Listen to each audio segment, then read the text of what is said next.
Hello children, I am once again over here to tell you one more story, and this time it's going to be in Hindi. Hindi is a very beautiful language full of idioms and phrases. So I am going to tell you one such lovely story connected with one such idiom and phrase. Hindi में बहुत सारे मुहावरे हैं, बहुत सारी कहावतें हैं, जैसे कि काला अक्षर भैंस बराबर, डूबते को तिनके का सहारा, समझदार को इशारा काफी। तो इसी को लेकर आज मैं आपको एक कहानी सुनाने वाली हूँ। और कहानी किसकी है? कहानी हमारे प्यारे राजा अकबर की। बहुत साल पुरानी कहानी, पर जिसको हम सदियों से सुनते आए हैं, अकबर और बिरबल की कहानी। तो आप जानते हो कि अकबर के दरबार में 9 रत्न थे, जैसे कि मुल्ला दो प्याजा, मियाँ तानसेन जो बहुत सुंदर गाते थे, और बिरबल तो राजा के खास थे।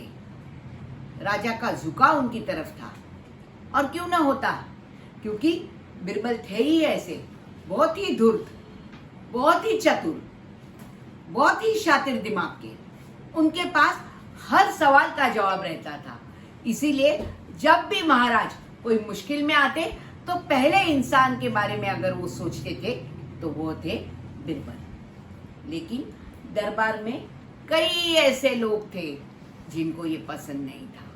उनको लगता था कि ये राजा ने बिरबल को हटा देना चाहिए। वो हमेशा कुछ ना कुछ तरकीब निकालकर बिरबल को हटाने की सोचते थे, लेकिन हर बार हार जाते।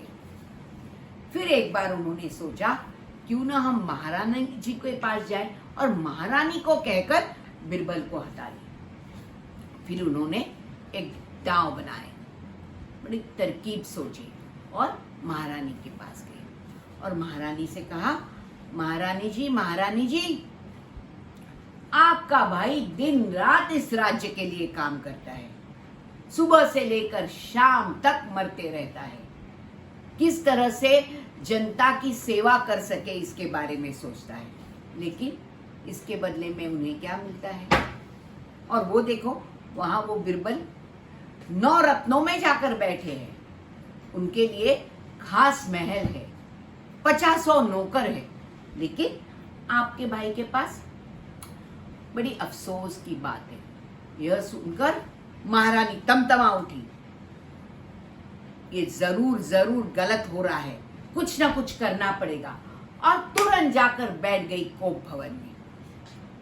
अब उस जमाने में जब भी रानियों को गुस्सा आता था ना, तब वो कोप भवन में जाकर बैठती थी, अलग महल में। और वहां बैठकर उन्होंने अपने दासी को बोला, जाकर महाराज से कहो कि हम कोप भवन में बैठे हैं। दासी बेचारी गई महाराज के पास और बोली, महाराज, महारानी ने आपको याद किया है, वो कोप भवन में बैठी है। बेचारी दासी झुककर बोली। महाराज आश्चर्यचकित हो गए, अरे मैंने ऐसा कौन सा गुनाह किया कि महारानी कोप भवन में बैठ गई? महाराज तुरंत कोप भवन में गए और उन्होंने रानी से पूछा, बात क्या है, माजरा क्या है? महारानी ने कहा, मेरा भाई इतनी मेहनत करता है, दिन रात आपकी सेवा में लगा रहता है, लेकिन उसके पास क्या है? एक छोटा सा महल और 10 नौकर। और क्या देना चाहिए मैंने महारानी? बताइए, कल से 20 नौकर दे दूंगा और बड़े महल में रखूंगा। नहीं, ये कुछ नहीं चलेगा। आपको उसे बिरबल की जगह देनी चाहिए, उसे 50 नौकर देने चाहिए, और वो बिल्कुल दिन रात आपके साथ होना चाहिए। उसे वजीर आलम बनना चाहिए। महाराज समझ गए, ये तो अपने शत्रुओं की चाल है। ये जो कुछ मंडली है जो अच्छा नहीं चाहती है बिरबल का, उन्होंने ये महारानी के कान भरे हैं।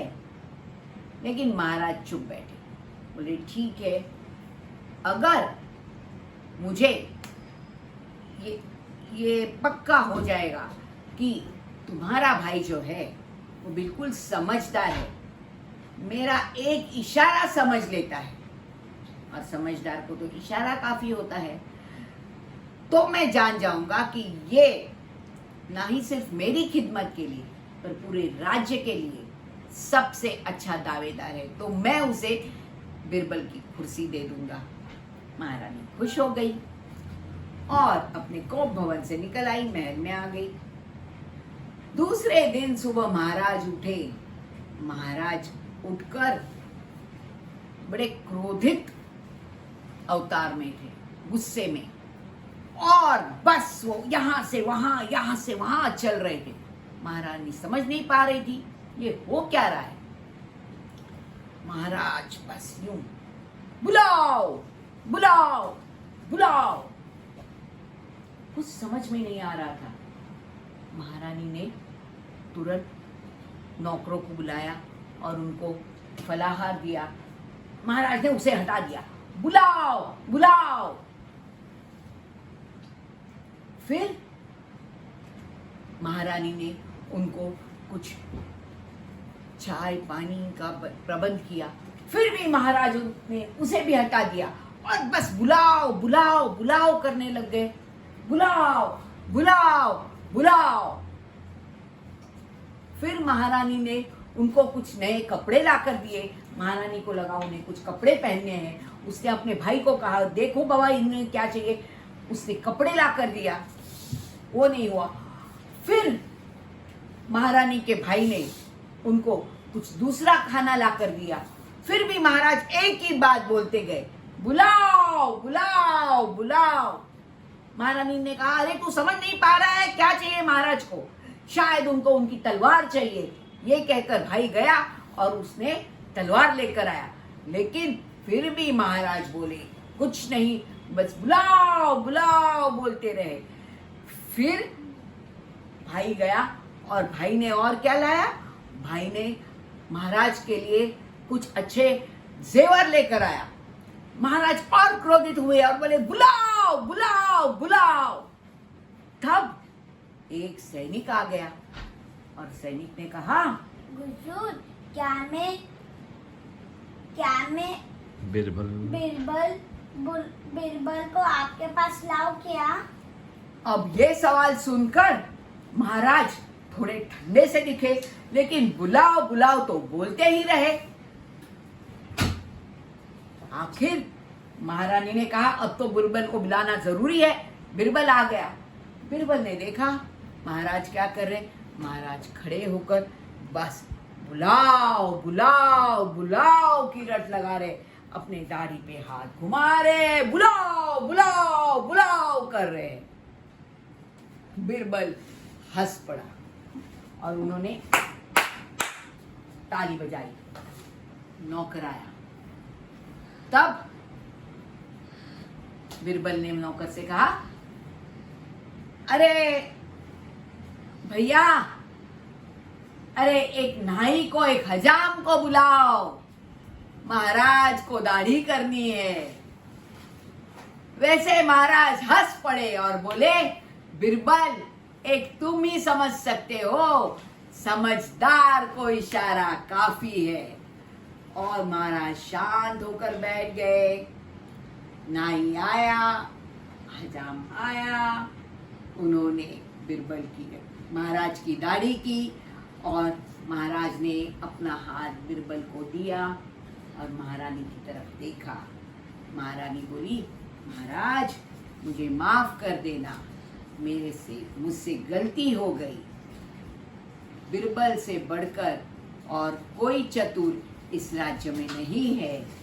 आपके 9 रत्नों में सिर्फ बिरबल ही बैठ सकता है, क्योंकि वो ही, जैसे आपने कहा, समझदार को इशारा काफी है। वो ही एक सबसे समझदार इंसान इस राज्य में है। तो बच्चों, समझे समझदारी का महत्व, तो हमेशा समझदारी से काम कीजिए।